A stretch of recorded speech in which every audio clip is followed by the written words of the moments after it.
Good Wednesday morning. This is our first installment this week to prepare us for the sermon Sunday morning. I want to remind you what we talked about last Sunday to prepare us for what we're going to talk about this week. We talked about the simplicity of the gospel, or rather, Paul's simple gospel message, how he just brings it into a very concise, terse definition. The righteousness of God is given to you by faith.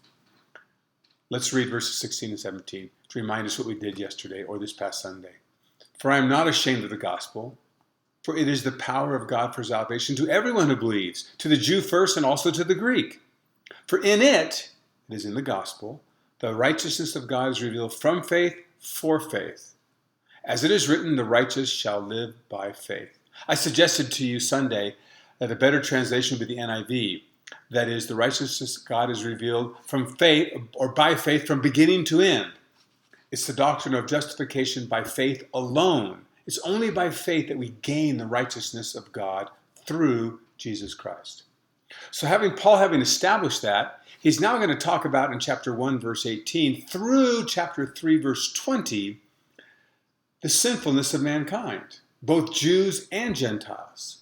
And so this Sunday, we're going to cover the entire passage. We're going to do an overview from chapter 1, verse 18 to chapter 3, verse 20. So here's what I'm asking you to do.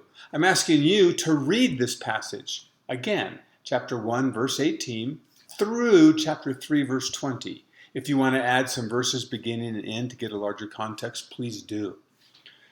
And this only takes you about 10, 12 minutes. It's not a long passage. I implore you, please read the whole section. We need to get away from reading little segments, little verses here and there, and we say we read our Bibles. We need to read paragraphs, chapters, to see context. So that's enough on that sermon. What Paul's doing here is he's establishing that though God's righteousness is revealed, we can't gain the righteousness except through faith. He has to establish that everyone is a sinner. Everyone is condemned in their sin. Everyone is lost in their sin, both Jew and Gentile.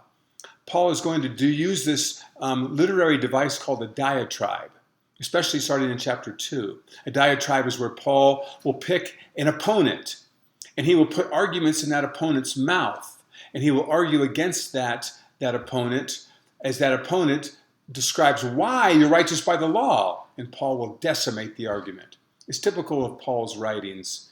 And so I want you to read chapter 1:18 through 3:20. Chapter 1:18 to the end of chapter 1 is really describing the Gentiles are under sin. Chapter 2, verse 1 through chapter 3, verse 20 is describing that the Jews are under sin. And by under sin, we meaning sin controls them. Their identity is sinner. The Jewish person would say, no. We're not as sinful as those Gentiles are.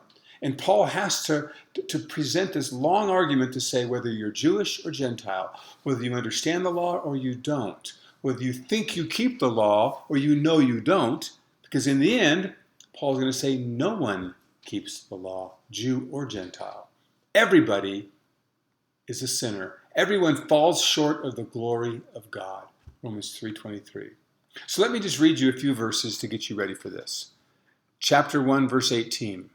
For the wrath of God is revealed from heaven against all ungodliness and unrighteousness of men who by their unrighteousness suppress the truth. That's how he starts us off. He says in verse 17, the righteousness of God is revealed in the gospel.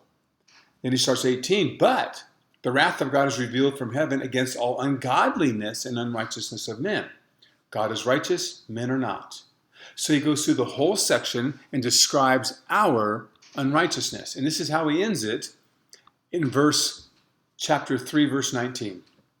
Paul says this. Now we know that whatever the law says, it speaks to those who are under the law, so that every mouth may be stopped, and the whole world may be held accountable to God. The whole world.